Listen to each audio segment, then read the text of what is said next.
Dear students வணக்கம். இன்னைக்கு நம்ம 11th ஸ்டாண்டர்டோட ஃபர்ஸ்ட் சாப்டரோட கண்டினியூட்டி பார்க்க போகிறோம். இன்றைய டாபிக் வைரஸ். வைரஸ் என்பது நம்ம எல்லாருக்குமே தெரியும், கண்ணில் பார்க்க முடியாத மிக சிறிய நுண்ணுயிரி. இன்னைக்கு நம்ம ரொம்ப பெரிய அளவில் பாதிக்கப்பட்டிருக்கிறது வைரஸ்னால மட்டுமே. இந்த வைரஸ் என்பது என்ன, இது என்ன மாதிரியான அமைப்பில் இருக்குது அப்படிங்கிறதுலாம் இன்னைக்கு நம்ம பார்க்க போகிறோம். வாங்க பார்க்கலாம். வைரஸ்கள், வைரஸ் என்பதை பயாலஜிக்கல் பசில்ஸ், அதாவது உயிரியலின் புதிர் என அழைக்கிறோம். ஏன் இது உயிரியலின் புதிர் என அழைக்கப்படுகிறது? வைரஸ் என்பது கண்ணிற்கே தெரியாத மிக சிறிய ஒரு நுண்ணுயிரி. இது உயிரியலுக்கே ஒரு சவாலாக இருக்கு. ஏன்னா இந்த வைரஸ் ஆனது இரண்டு விதமான பண்புகளையும் பெற்றிருக்கு.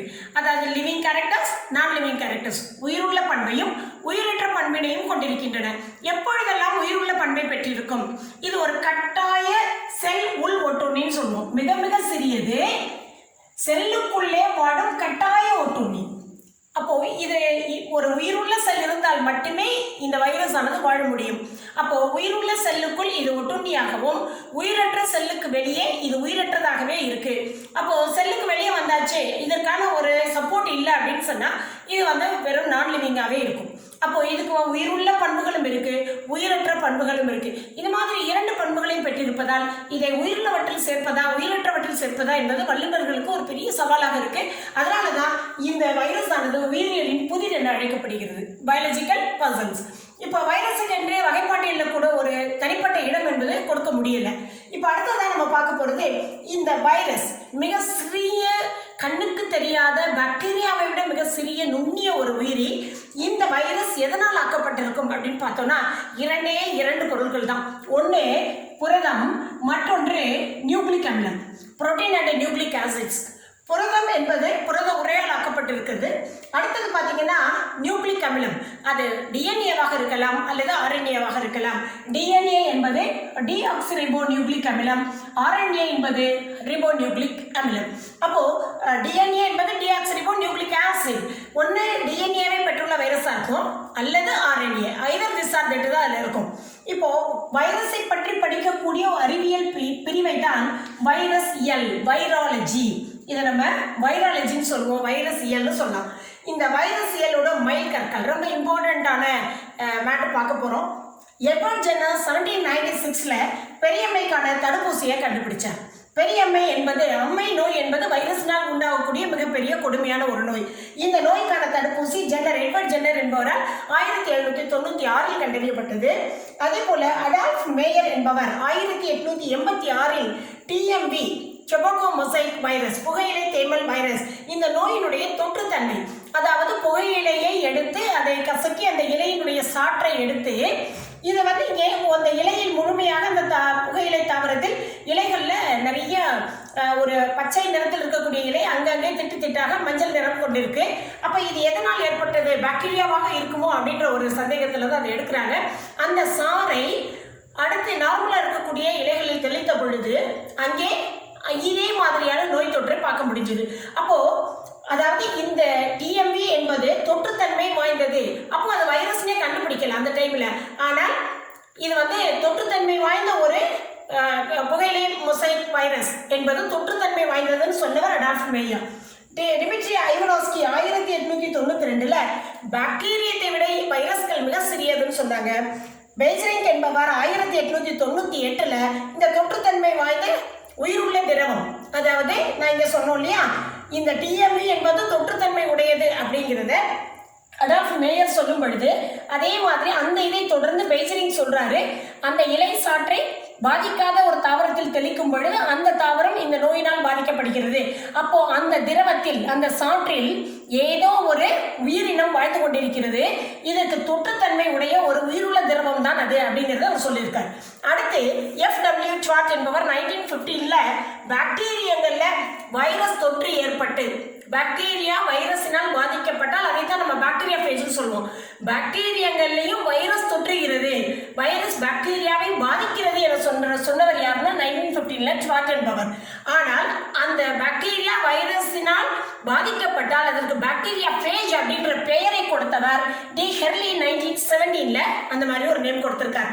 அதற்கு பிறகு 1984 லுக் மாட்டக்னர் மற்றும் ராபர்ட் காலோ இவங்க HIV எய்ட்ஸ் நோயை உண்டு பண்ணக்கூடிய HIV படிச்சவங்க லுக் மெட்டெண்டர் மற்றும் ராபர்ட் காலோ. ஸோ இது வந்து வைரஸினால் ஏற்படக்கூடிய மிக பற்பல நிகழ்வுகளையும் வைரஸினுடைய முக்கியமான தனித்துவத்தையும் விளக்கக்கூடிய ஒரு விளக்கம் தான் இங்கே கொடுக்கப்பட்டிருக்கு. அடுத்ததாக நம்ம பார்க்க போகிறது வைரஸினுடைய அளவு. வைரஸை வந்து எப்படி மெஷர் பண்ணலாம்?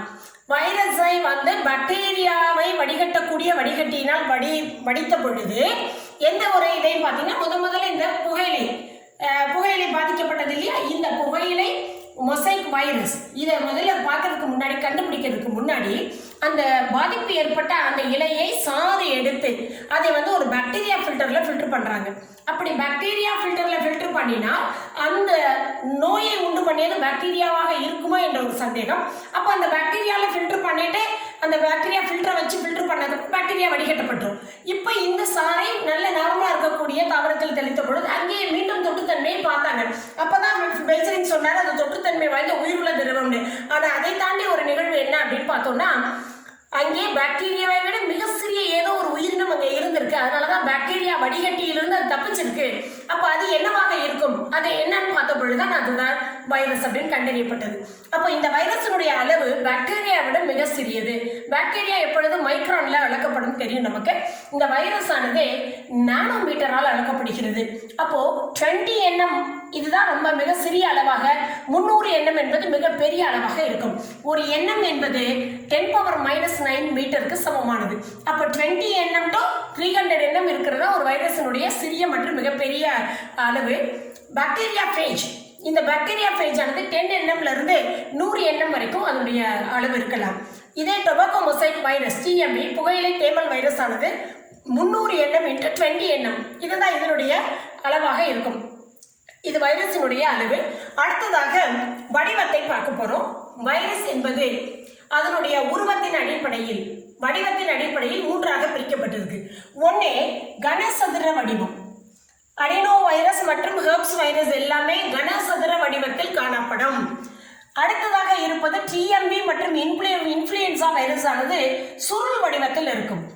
சுருள் வடிவத்தில் என்பது எப்படி அப்படின்னா, இப்போ இது மாதிரி ஒரு நீண்ட ஒரு ஸ்டிக் மாதிரி தான் இருக்கும் பார்க்கறதுக்கு. இது உள்ள இப்படி பார்த்தோம்னா இப்படி சுருள் வடிவம் இப்படி பார்க்கலாம். இதான் வந்து நமக்கு மைக்ரோஸ்கோப்ல தெரியக்கூடிய ஒரு ஸ்ட்ரக்சர். இப்போ இந்த மாதிரி டிஎம்வியை இதில் வந்து கிராஸ் செக்ஷன் எடுத்து பார்த்தோன்னா ஒரு டிஎம்வி டொபாக்கோ மொசைக் வைரஸுடைய வடிவத்தை நம்ம பார்க்க முடியும் தெளிவாக. அப்போ இதுதான் சுருள் வடிவம் அப்படின்னு நம்ம சொல்கிறோம். இதுவே வந்து கனசதுர வடிவம் அப்படின்னு சொல்லும் பொழுது பார்த்தோன்னா இந்த கனசதுர வடிவம் என்பது நமக்கு ஒரு ஹெக்ஸாகனல் மாதிரி ஒரு உள்ளுக்க பார்த்தோம்னா இந்த மாதிரி ஒரு வடிவத்தில் இப்படி இருக்கும். இந்த மாதிரி ஃபுல்லாக இப்படி இருக்கும். இதை தான் வந்து கனசதுர வடிவம்னு சொல்லுவோம். அடுத்து சிக்கலான அல்லது இயல்பற்ற வடிவம். இந்த சிக்கலான வடிவம் என்பது ஒரு குறிப்பிட்ட வடிவம், உருண்டை வடிவமா அல்லது செவ்வக வடிவமா கனசதுரமா குச்சி வடிவமா எதுவுமே சொல்ல முடியாது. அப்போ இதுக்கு வந்து ஒரு சிக்கலான ஒரு இயல்பற்ற வடிவம் அப்படின்னு நம்ம எதை சொல்கிறோம் அப்படின்னு பார்த்தீங்கன்னா பாக்டீரியா ஃபேஜை சொல்லலாம். இந்த பாக்டீரியா ஃபேஜ் என்பது இயல்பாவதற்கான ஒரு குறிப்பிட்ட வடிவம் என்பது இதற்கு கிடையாது. இப்போ அதனுடைய படத்தை நம்ம பார்த்தோம்னா தெளிவாக தெரிஞ்சுக்கலாம். தலைப்பகுதி இதுதான் இதனுடைய ஹெட் தலைப்பகுதி. இதில் வந்து ஒரு சின்னதான ஒரு டெயில் பார்ட், இங்கே ஒரு காலர் நெக் பகுதி, இதில் ஒரு பேசல் பிளேட், இதான் வந்து அடித்தட்டுன்னு சொல்லக்கூடியது. ஸோ இந்த இதில் தலைப்பகுதியில் பார்த்தோம் அப்படின்னா டிஎன்ஏ இருக்கு. அடுத்ததா இதில் 6 வால் நார்கள் டெயில் ஃபைபர்ஸ். இதை தவிர இதில் ஒரு 6 ஸ்ட்ரிங்ஸ். இதான் வந்து ஒரு பாக்டீரியா ஃபேஜோட சிக்கலான வடிவம்.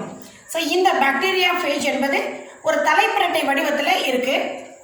இது வந்து தலைப்பகுதி அப்படின்னும் ஹெட் அப்படின்னு சொல்கிறோம். இது உள்ளே இருக்கக்கூடியது டிஎன்ஏ. இது வால்நார்கள்.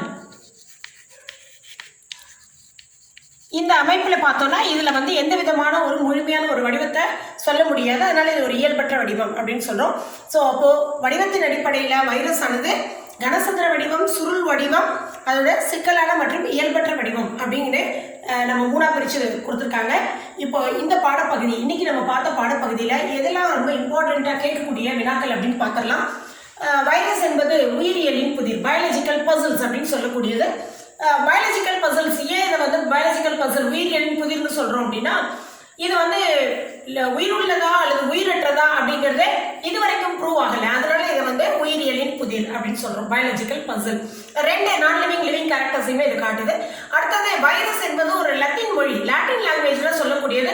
அந்த வைரஸ் என்பதற்கு வந்து தமிழ்ல நம்ம நச்சு அப்படின்னு சொல்லுவோம், இங்கிலீஷை பொறுத்த வரைக்கும் பாய்சன். அடுத்தது இது வந்து இதோட வைரஸ் என்றால் என்னன்னு ஒரு 2 மார்க் கொஸ்டின் கேட்டா, வைரஸ் என்பது மிக மிக சிறிய மிக நுண்ணிய செல்லுக்குள்ளே கட்டாயமாக வாழக்கூடிய ஒரு ஒட்டுண்ணி. அதாவது செல்லுக்குள்ள மட்டும்தான் இது வாழும். செல் இல்லாத ஒரு லிவிங் இல்லை, உயிருள்ள செல்லுக்குள்ள தான் இருக்க முடியும். உயிரற்றதுக்கு வெளியில் பார்த்தீங்க அப்படின்னா இதெல்லாம் வந்து வாழ முடியாது. ஸோ இதோட விளக்கம் அதுதான். இப்போ வைரஸ் என்பது எந்தெந்த பொருட்களை வச்சிருக்கும், வைரஸினுடைய முக்கியமான பகுதி பொருட்கள் என்ன அப்படின்னு கேட்டால், புரதம் மற்றும் நியூக்ளிக் அமிலம். நியூக்ளிக் அமிலம் டிஎன்ஏவாக இருக்கலாம் அல்லது ஆர்என்ஏவாக இருக்கலாம். அதே மாதிரி இந்த வைரஸினுடைய மரபு பண்புகளை கட்டுப்படுத்தக்கூடியது எதுன்னு கேட்டாங்கன்னா டிஎன்ஏ அல்லது ஆர்என்ஏ. அடுத்து வைராலஜி, வைரசியல் என்றால் என்ன, வைரஸை பற்றி படிக்கக்கூடிய அறிவியல் பிரிவை தான் நம்ம வைராலஜி அப்படின்னா அல்லது வைரசியல்னு சொல்றோம். இதுல வந்து யார் யார் என்ன கண்டுபிடிச்சாங்க அப்படிங்கிறதுலாம் எட்வர்ட் ஜென்னர், ரடால்ஃப் மேயர், டிமிட்ரி வெனோஸ்கி, பேஜரிங் ஒவ்வொருத்தரும் என்னென்ன சொல்லியிருக்காங்கிறதுலாம் ஒரு 1 மார்க் கொஸ்டின்ல நம்ம எதிர்பார்க்கலாம். அதனால இதெல்லாம் லிஸ்ட் அவுட் பண்ணி படிச்சுக்கணும். அடுத்தது வைரஸினுடைய அளவில் மிக மிக சிறிய அளவாக இருக்கக்கூடியது சாட்டலைட் வைரஸ். அது வந்து 17 nm அல்லது 20 nm வரைக்கும் இருக்கலாம். காலிஃப்ளவர் மொசைக் வைரஸ் ஆகட்டும், டிஎம்பி ஆகட்டும் 300 nm வரைக்கும் இருக்கும்.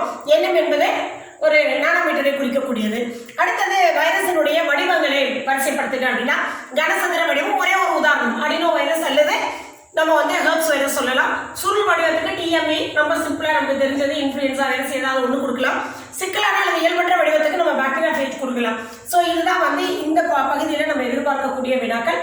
ஸோ அடுத்த வகுப்புல நம்ம வந்து வைரஸினுடைய வகைகளில் அந்த சுருள் வடிவம் இருக்கு, டிஎம்இ பற்றியும் அதோட சேர்ந்து வைரஸினுடைய ஜீனோம் பற்றியெல்லாம் தெளிவாக நம்ம பார்க்கலாம். நன்றி.